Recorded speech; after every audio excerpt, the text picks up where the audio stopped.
On a arrêté Julian Assange, qui est l'homme qui a sorti à travers Wikileaks toutes des informations cachées, de malversations économiques, d'arrangements politiques, etc., de tricherie.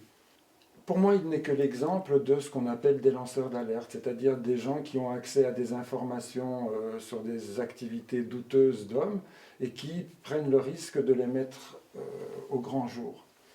Est-ce qu'il y a un danger avec ces lanceurs d'alerte? Est-ce que ça peut être de la délation? Il y a un danger. Et quand ces informations s'avèrent justes et qu'ils nous préviennent de véritables dangers, faudrait-il ou non créer un cadre législatif, peut-être international, pour protéger ces hommes qui vont évidemment soulever des attaques de la part des gens qui dénoncent? Comment apercevez-vous ce monde-là? Je dirais il faut être précis sur les mots. Je pense que avec le terme lanceur d'alerte, on banalise une délation qui est quand même une délation. C'est-à-dire, qu'est-ce qui compte? C'est pas ce qui est dit, c'est dans quel but c'est dit. Et je crois que tout ce que nous appelons aujourd'hui les lanceurs d'alerte, c'est la plupart du temps des règlements de compte dissimulés. C'est-à-dire que ce ne sont pas sous prétexte d'alerte. En fait, il va y avoir deux choses. Il va y avoir vous êtes des victimes ou il y a des victimes. Et donc il y a des bourreaux, il y a des gens qu'il faut qu'on combatte. Je ne crois pas aujourd'hui que le monde ait un très grand avenir avec des processus qui en permanence victimisent et en permanence dénoncent des bourreaux. Parce que ça veut dire que l'étape suivante, c'est qu'il faut régler nos comptes avec les bourreaux. Tous les fascismes font ça. C'est-à-dire, ils dénoncent des bourreaux qui écrasent des victimes. Bien sûr, les victimes vont devoir se rebeller pour tuer les bourreaux.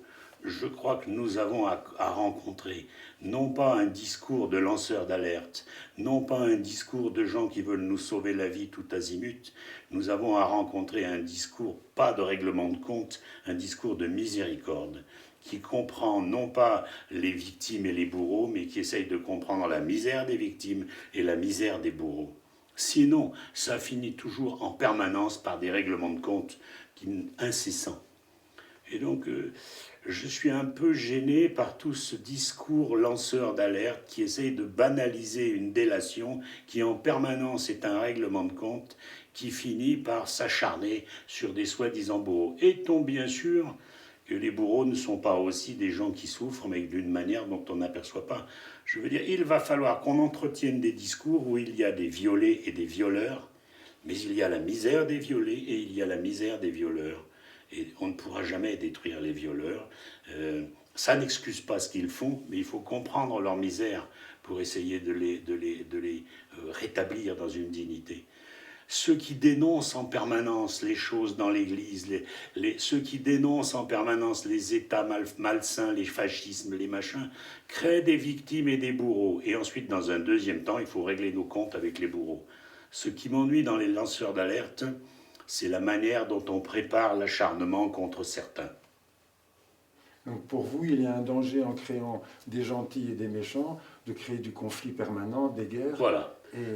C'est une soi-disant parole qui se libère, mais dans des règlements de compte.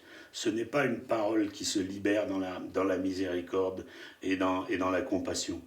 Il n'y a dans le lanceur d'alerte aucune compassion. Il détermine ceux qui se sont fait voler et ceux qui volent. Il détermine ceux qui sont les petits et ceux qui sont les grands, les gentils et les méchants. C'est-à-dire ça sépare en permanence le monde pour entretenir la guerre du monde.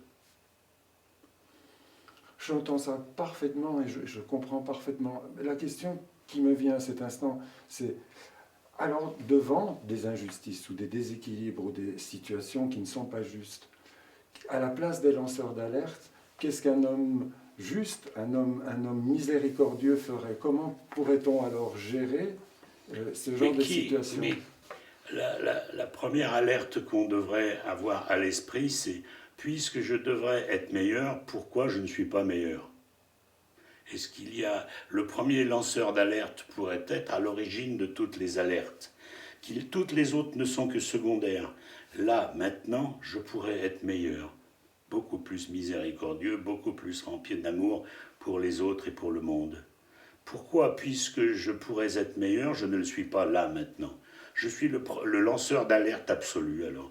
Et je dois commencer par moi-même. Pourquoi je ne suis pas dans le meilleur de moi-même maintenant, puisque je dispose de la faculté d'un meilleur de moi-même, beaucoup plus aimant envers les autres et envers le monde. Donc je crois que cette première alerte, elle est la plus importante. Et que toutes les autres dont on parle sont de l'agissement verbal qui nous détourne de cette première alerte. Je crois que nous avons... Il y a un vrai lancement d'alerte à faire, c'est puisque nous pourrions être meilleurs chaque instant, pourquoi ne le sommes-nous pas? Toutes les autres sont des alertes secondaires. Et est-ce que je peux dire, puisque je sais que c'est un sujet qui vous tient vraiment à cœur, qu'en fait il y a des lanceurs d'alerte qui nous disent de changer le monde, et puis vous êtes en train de nous parler du lanceur d'alerte qui dit Change-toi toi-même avant de vouloir changer le monde. Et que ça, pour vous, c'est un pivot. Change-toi toi-même avant de vouloir changer le monde. Quelqu'un récemment disait, tout le monde lève la main quand on dit « Est-ce que tu crois qu'il faut que le monde change ?» Tout le monde lève la main. Et si on pose la question « Est-ce que tu crois qu'il faut que tu changes ?» Est-ce que vous croyez qu'il faut que l'homme change? Personne ne lève la main. Donc voilà, le lanceur d'alerte, il croit qu'il faut que le monde change. Et il croit ça en pensant qu'il pourra éviter, lui, d'avoir à changer. Et moi, je pense que la plus grande alerte qu'il faut qu'on fasse, c'est si nous, on change, tout changera. Mais si le monde change, il ne peut pas changer sans que nous, on ait changé.